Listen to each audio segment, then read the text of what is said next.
Hi there. In the past, I've taught adults English and Malay as a second language, swimming as well as hotel management subject as a college lecturer while I was in college.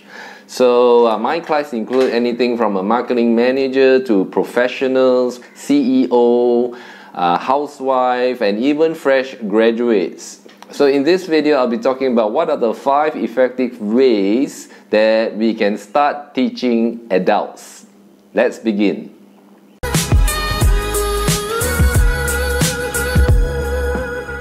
So the first point is the time. How long should we have the lesson with an adult student? Usually with adults, they have really busy lives, so I would say that the sweet spot is anything between 60 to 90 minutes per lesson. So that would ensure that they are able to commit themselves to have the lesson every single week.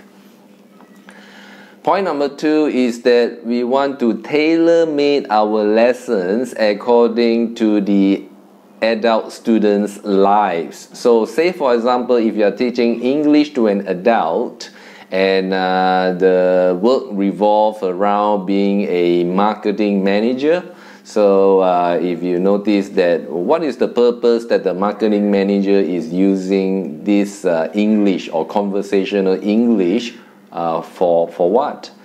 You may notice that he or she might use it to be able to communicate with English-speaking international clients. So we can tailor-make our lessons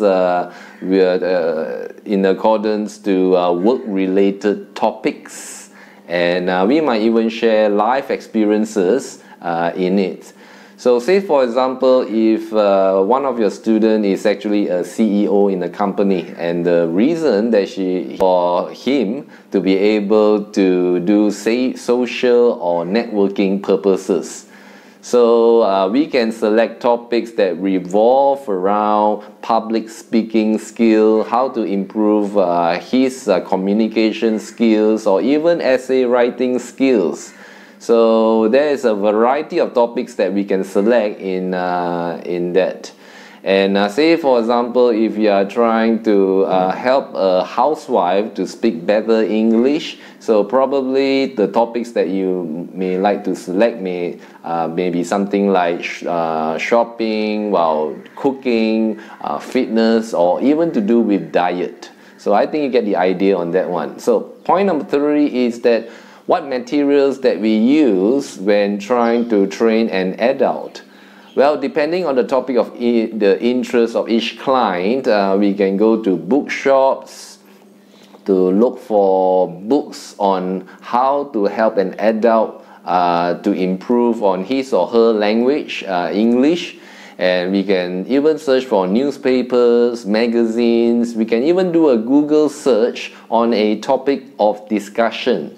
So the point to make sure is that when we are using materials, we don't want to use too much materials because that is going to flood or overwhelm the student. So just a few materials will do with plenty of exercise along the way. So let's look at the 4th point when we are teaching an adult. So what are some of the pointers that we can focus on? So instead of tutor teach and the student keep quiet approach, usually with younger children when we are teaching them, as we know, we just teach and they just listen. But with an adult, it's more of a two-way conversation. It is an exchanging of ideas. So depending on each client, each of them may have specific instruction. Some of them may say to you that please correct me every time when I'm wrong on the spot, so we can do so. And while some other clients are much more relaxed and easygoing, they just say take your time, and we can just follow suit.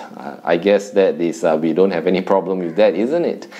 And from time to time, we must be ready to receive constructive criticism from our students, because at the end of the day they are adults, they want to get their money's worth, and they want to progress further. So we have to be careful that we are not easily offended when they give us some comments on how they would like the lesson, how they like to steer the lesson.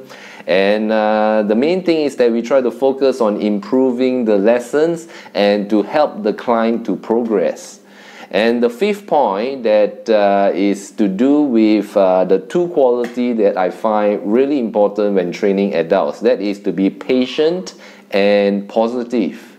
Each individual student, adult student, will progress differently. So it's important for us not to compare from one adult to another. We don't want to say something discouraging like, oh, with this person I am able to help him to improve in such a short period of time, and with you it's a different story. So that cannot be motivating for them. So we want to help them to overcome obstacles, hurdles, or psychological challenges that they might face.